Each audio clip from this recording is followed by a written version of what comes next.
औज़ुबिल्लाहि मिनश्शैतानिर्रजीम बिस्मिल्लाहिर्रहमानिर्रहीम। Welcome back. मैं हूं मोहम्मद तारिक और आप देख रहे हैं मेरा YouTube channel MD get journey. तो आज की वीडियो में हम बात करते हैं ऑर्गेनील के बारे में और ऑर्गेनील के बाद हम बात करते हैं एंडोप्लाज्मिक रेटिकुलम के बारे में। ऑर्गेनील क्या होता है? ऑर्गेनील जो है ये होता है टू वर्ड का combination. Organ mean working unit and Niels mean small. It's a small working unit inside the cell is known as organelle.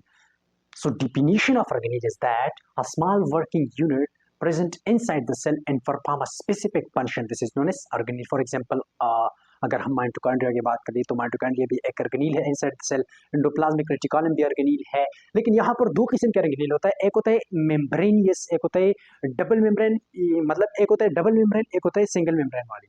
जो डबल मेम्ब्रेन वाली ऑर्गेनील होता है उसमें एंडोप्लाज्मिक रेटिकुलम आता है, माइटोकॉन्ड्रिया जो बड़ी बड़ी ऑर्गेनील है वो आता है डबल मेम्ब्रेन ऑर्गेनील, जिसको हम कहते हैं इनसाइड द सेल होता है, लेकिन उसकी उस पे डबल मेम्ब्रेन होता है। और एक होता है सिंगल मेम्ब्रेन जिसकी सिंगल मेम्ब्रेन हो, जिसको मेम्ब्रेन यस। एक होता है डबल मेम्ब्रेन, एक होता है single membrane. So double membrane और organelle are those organelle which have double membrane and single membrane organelle are those organelle which have only a single membrane. For example अगर हम बात करें साइटोस्केलेटन के बारे में तो ये एक मतलब सिंगल मेम्ब्रेन ऑर्गेनील है। अगर हम एंडोप्लाज्मिक रेटिकुलम की बात करें तो ये है डबल मेम्ब्रेन ऑर्गेनील। तो ये था ऑर्गेनील, छोटा सा टॉपिक।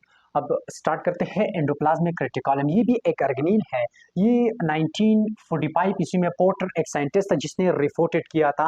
किसने? एमसीक्यूज के लिए याद रखिए कि ये डिस्कवर पोर्टर एक साइंटिस्ट था 1945 ईस्वी में, इसने डिस्कवर किया था। ये एंडोप्लाज्मिक रेटिकुलम लफ्ज से पता चलता है कि endo mean inside, plasmic mean cytoplasm and reticulum mean network.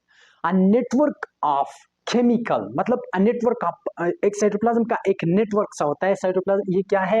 ये साइटोप्लाज्म के अंदर एक नेटवर्क जैसा काम करता है और सेल को स्ट्रक्चर भी देता है। इसी तरह जिस तरह मैंने स्ट्रक्चर ड्रा किया इसी तरह ये सेल में होता है। लेकिन याद रखिए कि ये एंडोप्लाज्मिक रेटिकुलम जो है ये प्रोकैरियोट ऑर्गेनिज्म में नहीं होता, क्योंकि उसमें डबल मेम्ब्रेनस ऑर्गेनील नहीं होता, सिंगल मेम्ब्रेन वाले होते हैं। तो एंडोप्लाज्मिक रेटिकुलम में डबल मेम्ब्रेन होता है। तो endoplasmic reticulum is does not present in prokaryote cell, that is only present in eukaryote cell. एक दूसरा पॉइंट। इसके अलावा इसका कंपोजिशन जो है प्रोटीन और लिपिड से बना हुआ है। ये जो एंडोप्लाज्मिक रेटिकुलम है ये प्रोटीन और लिपिड से बना हुआ है।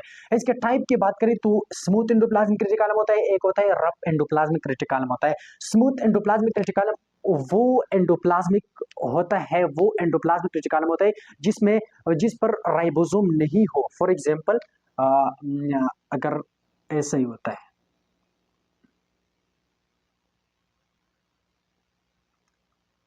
इसी तरह एक स्मॉल यूनिट होता है, एक लार्ज यूनिट होता है। ये प्रोकैरियोट में भी होता है और यूकैरियोट में भी होता है। तो राइबोसोम जिस पर अटैच नहीं हो उसे स्मूथ एंडोप्लाज्मिक रेटिकुलम कहते हैं, और जिस पर राइबोसोम अटैच हो, जिस पर राइबोसोम हो तो उसे रफ एंडोप्लाज्मिक रेटिकुलम कहते हैं। तो एक है रफ एंडोप्लाज्मिक रेटिकुलम, एक है स्मूथ एंडोप्लाज्मिक रेटिकुलम। इसको हम ग्रेनुलर रेटिकुलम भी कहते हैं, क्योंकि इस पर क्या होता है, इस पर राइबोसोम होता है तो ये दानेदार होता है, जिसको हम ग्रेनुलर रेटिकुलम भी कहते हैं। तो rough endoplasmic reticulum is also called granular reticulum. So ये था एंडोप्लाज्मिक रेटिकुलम क्या होता है, इसका कंपोजिशन क्या होता है, इसका टाइप्स क्या होता है। अब आते हैं इसके स्ट्रक्चर की तरफ। तो ये जो है ये न्यूक्लियस है। In the next video we will be talking about nucleus. So ये न्यूक्लियस है, इसमें स्मॉल स्मॉल पोर है, इसकी इस पर मैसेंजर आरएनए बार आता है और यहाँ पर जिस राइबोसोम की मदद से डिफरेंट टाइप ऑफ प्रोटीन के फॉर्मेशन होता है। तो एक फंक्शन इसका प्रोटीन फॉर्मेशन भी है। या ये स्मूथ एंडोप्लाज्मिक रेटिकुलम है जिस पर जो है ना, इस पर राइबोसोम अटैच नहीं है। ये जो रेड कलर वाले हैं ये राइबोसोम है, तो इस पर राइबोसोम अटैच नहीं है, तो इसलिए इसको स्मूथ एंडोप्लाज्मिक रेटिकुलम कहते हैं। और जिस पर अटैच हो उसे रफ एंडोप्लाज्मिक रेटिकुलम कहते हैं। ये जो है ना, ये जो ट्यूब लाइक चीज होता है उसको हम सिस्टर्नी कहते हैं। और inside the cisternae there is a special tube. The space between tube is known as cisternal space or lumen. तो इसको हम ल्यूमन भी कहते हैं, और सिस्टर्नल स्पेस मतलब उसको हम सिस्टर्नल स्पेस भी कहते हैं, क्योंकि सिस्टर्नी है तो इसकी स्पेस को सिस्टर्नल स्पेस कहते हैं। इसका फंक्शन क्या है? तो स्मूथ एंडोप्लाज्मिक रेटिकुलम का फंक्शन है formation of lipid, phospholipid, cholesterol. इसके फॉर्मेशन करना स्मूथ एंडोप्लाज्मिक रेटिकुलम का काम है। डिटॉक्सिफिकेशन ऑफ ड्रग्स, मोस्टली ये लेवर में करता है कि ड्रग्स हर वो चीज होता है जो हमारी जो मतलब ड्रग्स वो चीज होता है जो हमारी जो नॉर्मल फंक्शन होता है उसको डिस्टर्ब करता है। फॉर एग्जांपल अगर मैंने ड्रग लिया तो मैं आज मतलब तमाम शाम जो है तमाम रात मैं नहीं सोता हूँ। तो नहीं सोना क्या है, हमारी जो डेली एक्टिविटी है उसमें एक डिस्टर्बेंस सा है।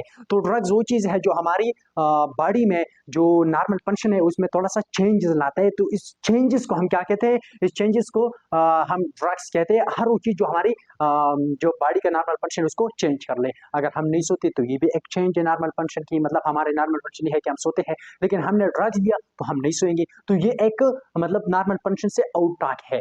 तो इसलिए डिटॉक्सिफिकेशन भी करता है कहाँ पर, मोस्टली ये लेवर में डिटॉक्सिफिकेशन करता है ड्रग्स की, ब्रेकडाउन करता है ड्रग्स की।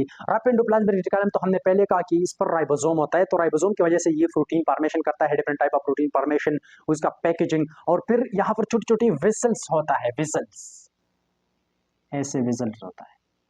और इस विजल्स की मदद से फॉर एग्जाम्पल अगर एक प्रोटीन यहाँ पर बन गया, ये प्रोटीन यहाँ पर विजल में ऐसा ही बन करेगा। अगर विजल के बाहर, विजल, इस विजल की मदद से ये बाहर आएगा। तो विजल होते हैं छोटे छोटे, और इस विजल के अंदर क्या होते हैं, राइबोसोम्स होते हैं। और वो राइबोसोम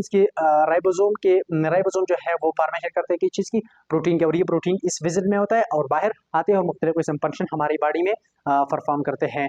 तो यहाँ पर जो इसका स्ट्रक्चर है वो हमने भी बताया कि structure rough endoplasmic reticulum smooth, इसके अलावा इसका फंक्शन, इसका कंपोजिशन, इसके टाइप और इसकी डिफिनीशन, और यहाँ पर हमने ऑर्गेनेल की थोड़ी बात की। तो ये था हमारा एक शॉर्ट सा lecture. In the next video we will discuss about nucleus की, न्यूक्लियस क्या होता है, इसका फंक्शन क्या है, इसका स्ट्रक्चर क्या है। तो नेक्स्ट वीडियो तक मुझे इजाज़त दीजिए। अल्लाह हाफिज़।